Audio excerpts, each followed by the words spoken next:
In the deepest folds of the Sahara, where sandstorms howl like mourning spirits and the sun bleaches bones to dust, there lies a place whispered about only in forbidden circles. The tomb of the unnamed pharaoh. No hieroglyphs mark its walls. No records mention his reign. No kingdom claims his bloodline. To ancient Egyptians, a man without a name was a man erased from existence. But this pharaoh, this one, was eradicated. Not forgotten, forbidden.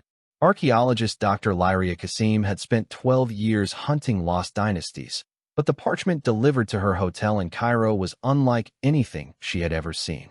Burnt edges, symbols that didn't belong to any dynasty, and a royal cartouche carved into the papyrus, except the inside where the pharaoh's name should be was violently scratched out. At the bottom, someone had written, "Do not speak his name. He still listens." That night, Lyria dreamt of a stone chamber lit by blue flame, a throne carved from obsidian, a shadow wearing a broken crown, and a whisper, "Find me." Lyria, joined by her assistant Amir and a skeptical historian named Dr. Hallstrom, journeyed deep into the uncharted Sahara. Their GPS malfunctioned. Their compasses spun. The dunes seemed to shift on their own, as if something beneath the sand breathed. On the third night, they found it. A colossal black stone obelisk protruding from the sand at an unnatural angle. On its surface, carvings of a king being devoured by a serpent made of stars. Hallstrom whispered, trembling, "This predates the Old Kingdom. This is impossible." The map's symbols aligned perfectly with cracks on the obelisk. And at its base, half buried in sand, a stone door. Amir brushed the sand aside. The moment his hand touched the stone, the desert wind stopped dead. The door slowly opened on its own.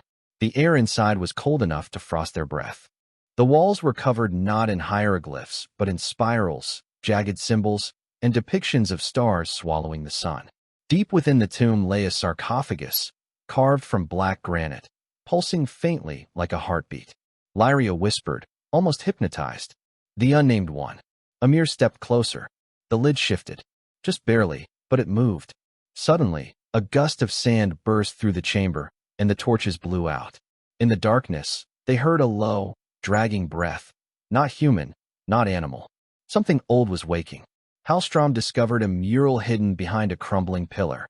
It showed a king crowned in obsidian, leading armies of masked priests. Then rebellion. Fire. And the priests tearing his name off temples, monuments, artifacts. Then the final panel. The king sealed alive in this tomb, bound by spells of the 12 forgotten gods, gods buried deeper than history. Hallstrom stammered. He wasn't unnamed, he was unmade. The sarcophagus exploded open. Inside was no mummy. Nobody. Only a cloud of black sand, swirling like smoke with a mind of its own. It surged upward, forming the shape of a man wearing a shattered crown. Two golden eyes opened within the storm of darkness. He spoke without lips. "You have given me breath again." The torches ignited with blue flame. The chamber shook. The tomb walls began to shift like living flesh. Lyria froze.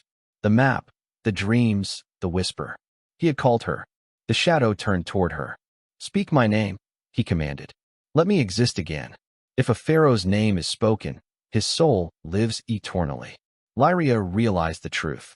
They erased his name not to punish him, but to imprison him. If she gave him back his name, even a whisper, he would rise again. The desert above trembled. The sandstorm roared like 1,000 spirits screaming. Lyria closed her eyes and spoke one word, not his true name, but a command. "Sleep." The tomb collapsed. The shadow screamed as he was pulled back into the stone, the sarcophagus ceiling shut once more. Lyria survived. Barely. She never returned to Egypt. She never published her findings. But at night, when the wind hits her window just right, she hears a familiar whisper behind her ear. You cannot unmake what has been awakened. The unnamed pharaoh is still buried in the desert, still waiting, still listening, and anyone who seeks his tomb will hear his whisper too.